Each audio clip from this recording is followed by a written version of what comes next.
Hey, it's Michelle from MichelleWhiteheart.com, and I'm here to share with you about V-steaming. Some people are amazed by what it can do for women and their reproductive health and many other things. So I just wanted to share, because a lot of women are unsure about it, what it is. Some haven't even heard about it until I start talking about it, and they're like, what is that? And it sort of has this tone of like, what the heck, steaming your vagina? It's not about blasting steam. Right, so I discovered it on YouTube and had to practice it, and just had an amazing first 3 times were so profound. I had to lay down afterward, about 20 minutes of steaming and then laying down and integrating what had just happened to me cellularly. And it really impacted my sense of embodiment, actually, because though I teach women to be in their bodies through movement and feeling inside your body, I was walking around not in my whole pelvic area, not in my yoni area, not embodying my uterus. So my womb, I was just ignorant of this part of my body. And when those first few steams made it very clear to me what it would be like to actually live here.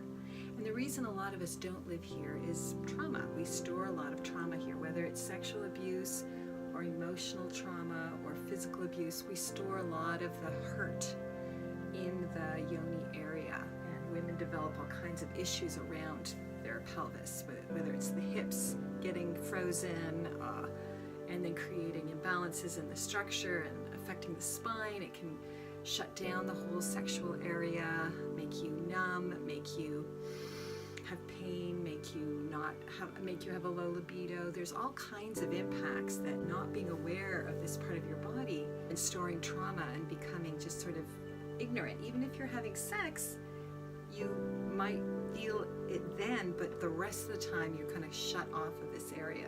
So just because you might be having great sex doesn't necessarily mean this area is alive and nourishing you. And it is such an important, vital part of our bodies and our whole beings to have this part of our body alive and conscious. I mean, like all the tissue, whether it's sexual or not, in this area, there's a lot of tissue, the perineum, the whole yoni itself, and the outside and inside the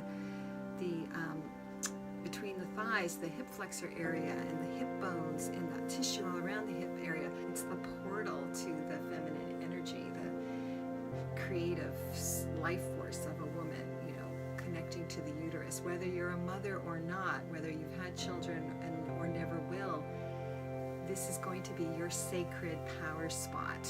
And so many women, so many of us are just not living in this part of our body. And I'm not saying I've got it totally handled. Let's say I got a lot more work to do myself. And V-steaming has been one of the ways that has been profound for me, that I just do on a regular basis. So not only is it activating this whole area for your whole well-being, it activates your vagus nerve, soothes the nervous system, it calms the fight, flight, freeze response. It's like heroin for me. It's like literally taking an injection the minute I sit down on the V-steam. So there are many ways to do it. Here's my way. I've got a chair with a hole cut out and then a towel lining the inside, and then I boil my herbs, put them in a nice clay handmade bowl, whatever you want to use, and then I will put it under here, and I'll make sure the towel in front seals off so the steam only comes up and not leaking out on the outsides.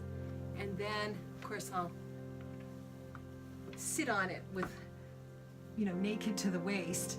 And it's important to cover yourself up. I'm not doing a full demo right now, but just to give you a sense of what it could look like. You want to cover yourself up. Definitely keep all this area warm. Wear socks, and then wear something up here to keep this warm. It's like a sauna experience. So your whole body is going to have a mini sauna experience, particularly your yoni area. But you make sure you don't sit on it when it's too hot. If it's too hot, just get up, I would just wait for the steam to calm down. The gentler the steam, I'm telling you, is a profound, gentle experience. When you're not shocking the tissue, you're actually telling your whole body and your nervous system that it is safe to relax, and for your whole nervous system to get out of fight, flight, freeze and to calm down. It interrupts people who have had trauma and have PTSD or trauma responses. This is a profound way to release sexual trauma that's stored in the tissue, all in this pelvic area. That's one of the main reasons that I use it. I have had trouble sleeping, and it has totally helped calm my nervous system. It's great to do it at night for that reason. And then I haven't even talked about all the reasons that it came into existence, primarily in indigenous cultures all over the world. We don't know how late it goes back, but I'm sure it goes way, way back. They are still practicing this in parts of the world, and it is a way to help a woman who's got heavy menstrual bleeding and cramping, and it helps cleanse out the uterus so that the cramps go away. Sometimes within the first few V-steams, you can have easy periods. That's a huge, huge reason women do it, as well as helping with endometriosis and dissolving fibroids. And particularly it's for postnatal care after a woman has given birth. Doing a steam after a certain amount of time helps clean the uterus, let go of any leftover placenta. Very important in other cultures, this postnatal care that we don't have in our culture really. It's not deemed important, and yet it really is. So there's a whole health perspective, gynecological. This is the original form of ethnogynecology all over the world. I see it as a very sacred ritual. It helps me connect to my womb and awakens my connection to my womb. And this is a very important sacred connection for all women. You may have questions, and look forward to connecting with you soon.